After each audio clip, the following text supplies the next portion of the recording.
അതെ, ഏതെല്ലാം തരത്തിലുള്ള ആൾക്കാരാണല്ലേ നമുക്ക് ചുറ്റും ജീവിക്കുന്നത്. കുറേ പേർ സത്യം മാത്രം പറയുന്നവർ, മറ്റു ചിലർ തുറന്നാൽ നുണ മാത്രം പറയുന്നവർ. എന്നാൽ ഇത് രണ്ടും അല്ലാതെ ഡ്യുവൽ പേഴ്സണാലിറ്റീസ്, അകമേ ഒന്ന് പുറമേ മറ്റൊന്ന്, അങ്ങനെയുള്ള ഒരുപാട് പേരും നമുക്ക് ചുറ്റുമുണ്ട്. അപ്പോൾ ഇതിൽ ആരെ വിശ്വസിക്കണമെന്ന് നമുക്ക് ശരിക്കും അറിഞ്ഞൂടാ. ഞാൻ ഇത് പറയാൻ കാരണം ഞാൻ വിമൺ എംപവർമെൻറ്റിനെ കുറിച്ച് പറയാൻ ആഗ്രഹിക്കുന്നത് കൊണ്ടാണ്.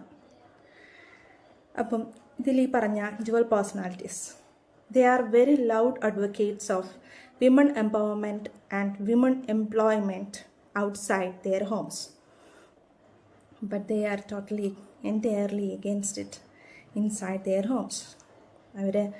They don't allow their spouse or their in-laws to work.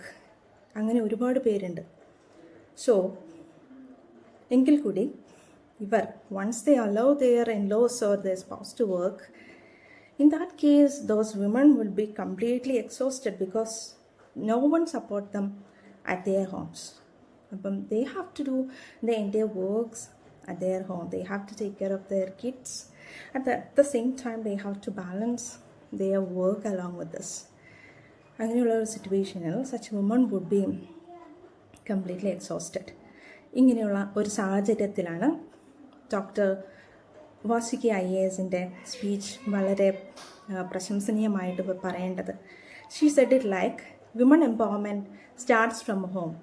And it would be possible only if it starts from home. There should be men at home who would be very supporting. Then only women empowerment becomes meaningful. ഇനി നമുക്ക് നമ്മുടെ English ടിപ്പിലേക്ക് കിടക്കാം. എല്ലാവർക്കും അറിയാം simple present tense, subject plus V1 plus SOS plus object. അതാണ് അതിൻ്റെ positive statement. Like he plays football, he cooks food, she cooks food, they play football, we play football. അങ്ങനെയുള്ള എല്ലാ സ്റ്റേറ്റ്മെൻറ്റുകളും അത് പോസിറ്റീവ് സ്റ്റേറ്റ്മെൻറ്റ്സ്. ഇനി ഇതിൻ്റെ നെഗറ്റീവ് സ്റ്റേറ്റ്മെൻറ്റ്സ് നോക്കുകയാണെങ്കിൽ അതിൽ subject plus do does plus not plus V1 plus object, അതാണ് അതിൻ്റെ rule. അപ്പോൾ ഈ ഡു എവിടെ യൂസ് ചെയ്യണം, ഡസ് എവിടെ യൂസ് ചെയ്യണം എന്നുള്ളതിൽ പലർക്കും കൺഫ്യൂഷൻ ഉള്ളതായിട്ട് എനിക്ക് തോന്നിയിട്ടുണ്ട്. അപ്പം നമ്മുടെ സബ്ജക്റ്റ് ഐ, യു, വി, ദേ അല്ലെങ്കിൽ പ്ലൂറൽസ് ഏതെങ്കിലും ആണെങ്കിൽ നമ്മൾ ഡു ആണ് യൂസ് ചെയ്യേണ്ടത്. For example, I don't like coffee, I don't cook food, they don't play football, we don't study.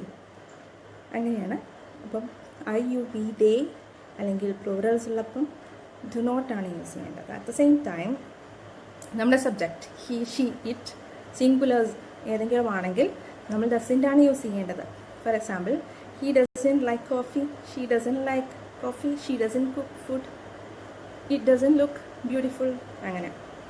അപ്പോൾ നിങ്ങൾക്ക് അതിൽ എന്തെങ്കിലും ഡൗട്ട് ഉണ്ടെന്നുണ്ടെങ്കിൽ ജസ്റ്റ് കമൻറ്റ് സെക്ഷനിൽ ഒന്ന് മെൻഷൻ ചെയ്താൽ മതി. Thank you so much.